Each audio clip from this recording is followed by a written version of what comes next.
Hey guys, today I'm going to be showing you how I clean off my porch and decorated it for fall. And then in celebration of fall, I'm going to show you how to make the most delicious gluten-free apple crisp. And you can make it gluten-free or you can make it gluten-filled, whichever is your preference. I prefer gluten-free and it's really, really delicious.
Kitty kitty. Harold. Hi buddy. Are you gonna help me? Of course you're not.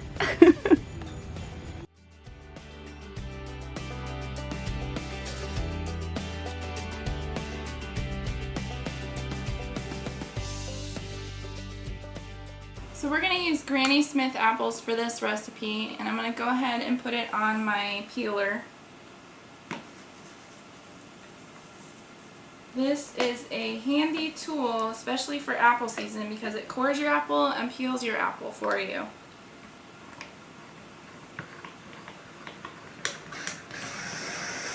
It's like magic. And it makes it super quick, especially when you're making apple butter or applesauce, anything like that.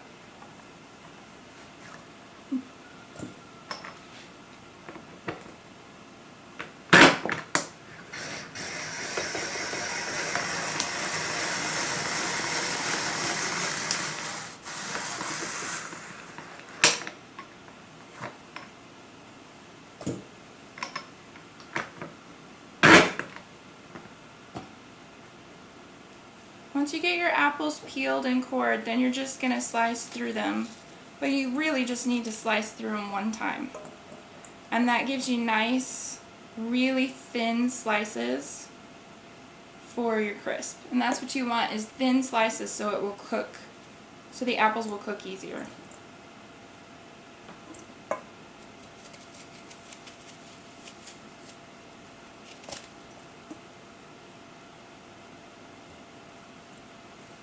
I've got 8 apples in this bowl and I'm digging them out so I can slice through all of them.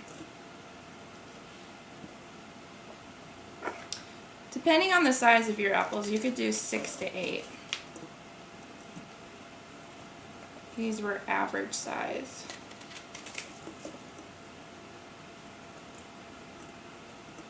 And sometimes you might have in the middle, when you go to slice through, you might have a little bit of seeds, and you can just kind of clean those out with your knife, trim them out a little bit.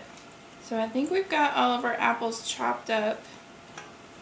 Now we're ready to mix them up to make our pie filling.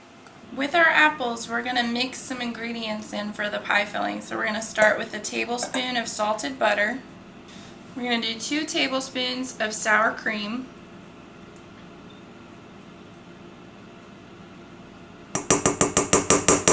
Then you're going to add 1/2 cup sugar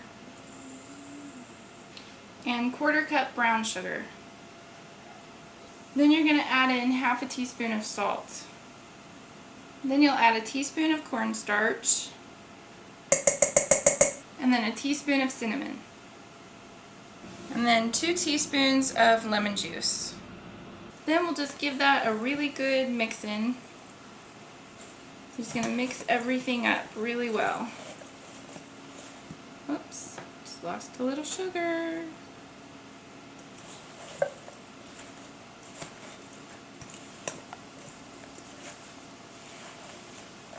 It'll probably get a little bit juicy as you keep stirring it up.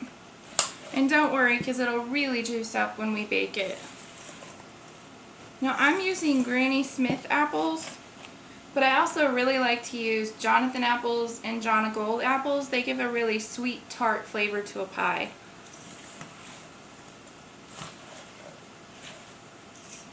I like to go when our orchard has seconds in the fall, and we can get boxes of them for cheap, and we like to make apple butter and applesauce. We've made apple jelly, and then of course pie.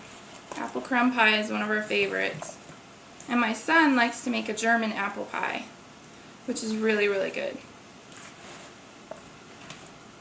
Alright, we got that mixed up. Now we're ready to put it in our baking dish. And I'm just going to use a small 7 to 9 inch baking dish. You can use an 8 by 8 square as well. And you're just going to take your apples and pour them into your baking dish.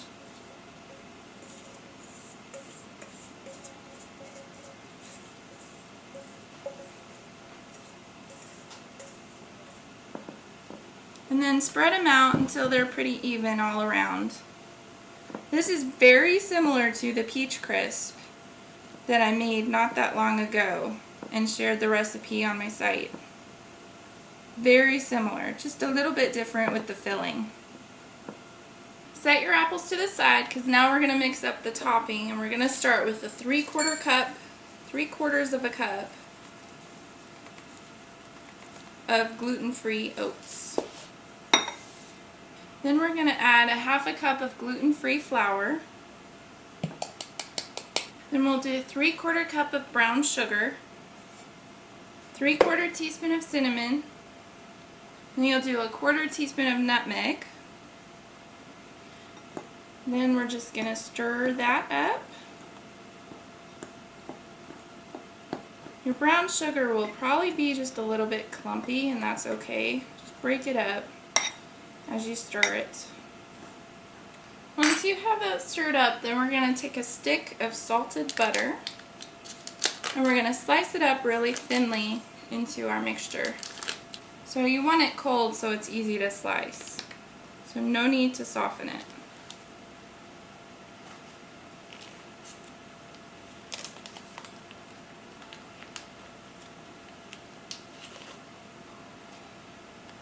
Then you'll want a pastry blender so that you can smash all this butter up into your crumbly mixture and make it crumbly. And you could probably do this using a food processor too. For some reason, I'd rather go through stirring it or mixing it. Once you get that mixed up, it'll be a nice soft crumble. Then you're going to take your crumbled mixture and you're going to crumble all of it over your apples.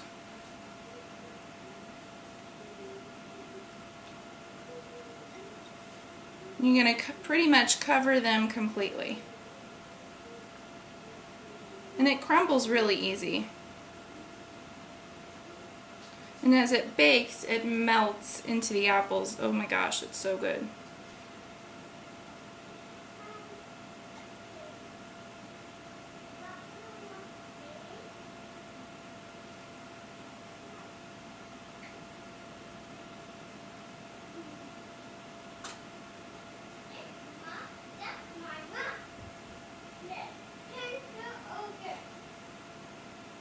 Then you're going to take this and you're going to put it in the oven at 375 for about an hour, or until it's pretty much golden brown all over.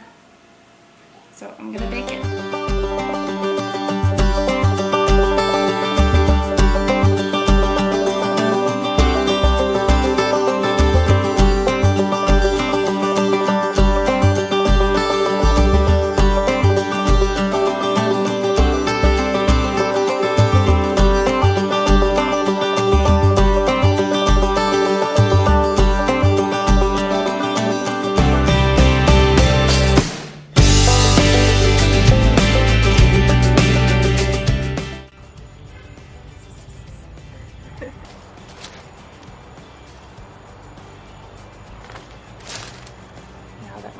is clean. I can enjoy some apple crisp.